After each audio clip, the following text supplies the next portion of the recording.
starts the year slow. If they start the year slow this year, I'm going to be furious. They did finish above 500 for all of our hand-wringing. Their win total now at 9.5. Here's their schedule. Doable. Greg, we'll start with you. The Bengals over/under at 9.5. Yeah, I like this, and we can keep their schedule up. I got them going. Everyone over. plays the Bears. I got Seems them. like every Bears team got we've 30 done, games. the Bears are on all these things. Spring game.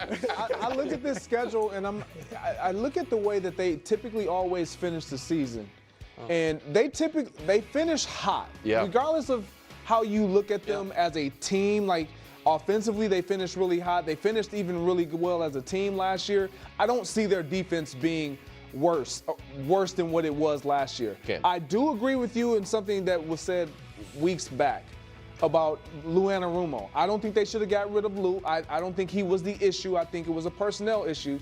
But when you say you're going to bring the band back together, and that band is on just one side of the ball, you better get it done. And did you go over? They won. I'm going over. Okay. They won 9 games last year, and they had almost no defense to show for it. Can I give the counterpoint to that? They won 9 games last year, and it's reasonable to say potentially the greatest year Jamar Chase, Joe Burrow, or Trey Hendrickson will ever have. Statistically. Now, listen, I'm not saying definitively, but it's hard to get more production from that trio of guys, and obviously Higgins was excellent as well. I think it's an under. Really? I think that they are probably, again, this is not one I would bet because I think that it's not like a screaming under. Like they feel like they're in the 8 to 11 win range. I would lean to the under because they're just trying to recreate last season. Yeah. Be an all offense, no defense team. I think it's a mistake to begin with. Greg, I agree with the point Greg made, which is the point I had made about Anarumo. Like I think he's good. And so I know they didn't have a good year last year, and they end up firing him. I don't know that they got better there. I also, to go back to I really value coaching, I don't know if Zach Taylor's good. You will never move off the Zach Taylor. Well, I mean, the evidence is moving more in my favor than against it. And so I'm not convinced that he gives you a big edge. Certainly in that division, I think he's the least impressive of the coaches, from Harbaugh, Tomlin, and Stefanski. And so I don't know. Like, I think the Bengals are not incredibly well run, and I've been not overwhelmed by their offseason plan of keep the same players but pay them more money. And so I don't know why they would all of a sudden be better next year. I think they've made some offseason mistakes, but I'm going with the over. They won 9 games 2 years ago with Joe Burrow playing 10 games. Yeah. They won 9 games last year with another horrific start. And granted, you could have probably said the same thing a year ago, maybe 2 years ago. But I feel like there's been so much emphasis now on these bad starts. I can't imagine Joe Burrow. I don't know who they played the first couple We weeks. won't know yet. Right. Yeah. But I can't imagine Joe Burrow is going to come out and they're going to be 0-2 or 0-3 again. Like, so if they don't have that, they were 0-3, I think, last year, right? Was it 0-3? Yes. Like, they played good football from that point on. So, I think the defense, I agree. Lou Anarumo was good, but they needed a change, clearly. And they haven't changed much of the personnel. I think the new DC is be a good voice for them to hear. And so I think they'll be better. So I'm a lot higher on the Cincinnati Bengals than I think a lot of other people. I know there's a big debate and a conversation between who's more to blame, the personnel compared to the coaching staff in terms of defense, right? The players or the coach. I think when you bring in also a good defensive coordinator or a coach in general, they're going to have an influence, or at least they should have an influence on who you're getting, who you're going to work with, ownership, the GM, etc. in terms of what you need and the players you're going to draft and who you're going to cut, who you want in free agency, et cetera, et cetera. It should be very collaborative in that regard. It's not like the coordinator or the coach for that matter has 100% final say, but it should be in collaboration. And so I think even if you think the defensive coordinator for the Bengals was good, you could make the argument that he's partly to blame as to, some of the issues with the roster itself. But again, it all depends on exactly how you believe the Bengals are run.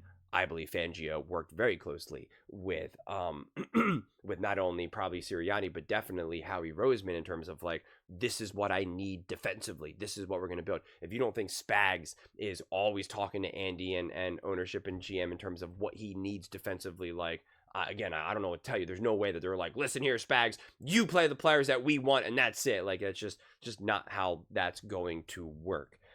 So I think bringing in a new voice, at this point certainly can't hurt. And I do like the hire that they have. So I do think that their defense, should be better. And I think there's going to be a greater, focus on improving that defense. And quite frankly, like, I could see them winning, going undefeated at home on those games, on those non-divisional games. Like, you could see them beating the Bears, the Lions, the Patriots, the Jets, the Jaguars, the Cardinals.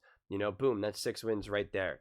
And then if we're looking at in the division, Browns and Steelers, who's the quarterback for the Browns? Who's the quarterback for the Steelers? You don't know. Nobody knows. Is it Aaron Rodgers? Is it Mason Rudolph? Is Shador Sanders the quarterback for the Browns? I mean, like, who knows? Nobody even knows. So, like, they could easily win 4 games there. I mean, that's 10 right there. Or if you just want to have them split, that's 8 right there. So the wins from my viewpoint are there. Then there's going to be some question marks like the Dolphins you can win, the Vikings. How good is JJ McCarthy playing at this point in time? Like, when do you play the Vikings? You play the Vikings week 2 when JJ McCarthy is still a little bit of a deer in headlights, or are you playing him in week 11 when JJ McCarthy is now settled and playing pretty high level ball, if at all, right? Like, so you're going to have to kind of figure out what that looks like. Of course, going up against the Bills is going to be tough. Going up against the Ravens are going to be tough. But I think when you're looking at these games, there's really, to me, only 2 guaranteed, without a shadow of a doubt, no questions asked, no denying it 100%. It's going to be a tough game. It's going to be a close game. It's going to be, man, who knows? Can't wait to watch it. It's going to be the Bengals versus the Ravens and the Bengals versus the Bills. You can't say that about any other team up here. You can't say that about the Bears. And again, these are some teams that I believe in. Like, I believe in the Bears and the Lions and the Broncos and the Vikings, but they're still question marks. The Lions could legitimately take a big step back. I believe in the Bears, but Caleb Williams could still just not really be settled. Also, again, when are you playing the Bears? Week 1 or week 9? I think that'll matter significantly for Caleb and the Bears. I believe in the Broncos, but again, it's year 2. Sophomore slump for Bo Nix, definitely a possibility. But otherwise than that, you're not guaranteeing that the Jets are going to be a good team with Justin Fields. The Jags, I think they should be better, but who knows? Honestly, and is Trevor Lawrence playing? The dude can't stay healthy. That's a real thing. Bengals fans know that with Joe Burrow. You're all of a sudden Kyler Murray is going to be a really consistent quarterback in the NFL because he hasn't been. He's absolutely showed some highs, some awesome highs. Sometimes he looks like he's like the best quarterback in the history of the world.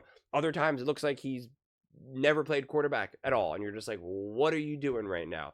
So up and down. So to me, the really only true undeniable guarantees for the Bengals from the Bengals perspective is going to be the Ravens and the Bills. All of these other games, you absolutely should be in it. Even if the Lions are a great team again, you absolutely should be in it with them. You should absolutely be in it against the Vikings, the Broncos, the Dolphins, the Packers, the Bears. This is a very favorable schedule that you should have the advantage in. Because I know what they like to do a lot is just look at the quarterback advantage. Like, you have the quarterback advantage against the Bears, against the Lions, against the Patriots, against the Jets, against the Jaguars, against the Cardinals. depending on which side you want to take against the Bills and the Ravens, that's up to you. Obviously, if you're a Bengals fan, you're going to say Joe Burrow, not getting involved in that video, in this video. But against Jordan Love, against Tua, against J.J. McCarthy, against Bo Nix, there's a lot of advantages there. So does the offense, like Nick saying, "Oh, this offense was was amazing," which is funny because he's then saying, "I don't believe in Zach Taylor," but then you say that this offense was like so great that you can't imagine it being this great again because that's how great it was. Which I understand that logic, right? You can only keep going higher and higher and higher, and so you have to imagine that this offense may take like a slight step back. And even if that's true, you have to imagine that this defense can't be as bad as it was last year either, because it can only get so bad technically, and so that. I don't think the offense needs to be as great as it was last year to win. You just need the defense to actually be competent. You need to actually make field goals when it's time to make field goals. And then boom, you win 10 games. That shouldn't be too much to ask. But if they don't, then it really will solidify to me just how dysfunctional and how poorly run the Cincinnati Bengals are. And if I was Joe Burrow, I would be like, yep, I'm happy I got my boys paid and wide receiver. That's great, but get me out of here. I'm done. See you, bye, later. Like, if this defense actually isn't competent and doesn't improve, it's like, goodbye. See ya. And if Joe Burrow, I saw in the comment section in a different video, obviously, someone was like, oh, Joe Burrow's due for another injury. And if Joe Burrow gets injured again, it's like, you got to start looking at another quarterback. As hard as it is, it's like, you got to maybe draft another quarterback. Like you got to do something. You got to figure something out. I mean, like, if Joe Burrow legitimately does go down and he's now gone for 6 games, whatever it is, it's just like, you're just going in circles here, right? It's like when Joe Burrow is healthy, we don't put together a good enough team, and then when we seemingly have a pretty good team, then Joe Burrow gets injured. Like you have to get off that merry-go-round eventually. So, but I believe in the Bengals going into this season. I have high hopes for them. I imagine their defense is going to be better. I believe their offense will be, again, maybe not as great as it was last year because it's, pretty high peak. But I don't think it's going to take like a big step back and now they're suddenly going to be average, right? Like I don't see that happening either. I think they should, in theory, have a more consistent run game that they didn't really have until a little bit later on in the season. So I don't know. I got high hopes for the Bengals. But those are just my thoughts. I'd absolutely love to hear yours. What do you guys all think about the Cincinnati Bengals? Over, under 9.5. Let me know in the comments below. I read every single comment, so whether you agree with me or disagree with me, either way, let's get in some discussions. Let's get in some fights. But ultimately, let's just have some fun. And please do consider subscribing. We are building an amazing community here. I absolutely love to see you part of it. I want to build something that we all genuinely feel connected to. Something that we're really excited to be part of. I think we're well on our way to doing it. And please don't forget to give this video a thumbs up, as it really does help the visibility and the algorithm. Thank you so much. See you next time.